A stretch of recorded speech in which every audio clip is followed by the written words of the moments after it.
নমস্কার বন্ধুরা, আজ আমি নিয়ে এসেছি একদম স্বাস্থ্যকর এবং সুস্বাদু একটি শরবতের রেসিপি। এটি প্রোটিনে ভরপুর এবং গরমকাল বা রমজানের জন্য একদম পারফেক্ট। উপোস করলেও এটি খেতে পারেন। তাহলে দেরি না করে চলুন শুরু করি। কাজু, খেজুর, কিশমিশ, বাদাম, আখরোট নিয়েছি এবং শুকনো ছোলা ভাজা মিক্সিতে গুঁড়ো করে ছাতু করে নিয়েছি। শুকনো ফলগুলো ৩-৪ ঘন্টা জলে ভিজিয়ে নিয়েছিলাম এবং জল ঝরানো ড্রাই ফ্রুট একে একে ব্লেন্ডারে দিয়ে দেব এবং আখরোট, ছাতু, গুঁড়ো দুধ, আমি গুঁড়ো দুধ ব্যবহার করেছি, আপনারা লিকুইড দুধ ব্যবহার করতে পারেন। গুঁড়ো দুধ নিয়েছি ৩-৪ চামচ আর 4টে কলা নিয়েছি।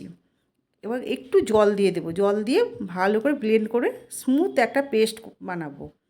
প্রোটিন ও ফাইবার সমৃদ্ধ শরীরকে হাইড্রেট রাখে ও শক্তি বৃদ্ধি করে, গরমকালে ফ্রেশ অনুভূতি দেয়।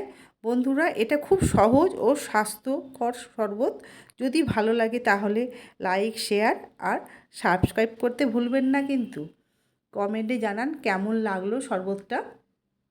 আমাদের মেয়েদের সংসার, বাচ্চা সামলিয়ে দেখবেন মানে শরীরের দিকে তাকানোই হয় না। এই শরবতটা আমাদের মেয়েদের পক্ষে খুব ভালো।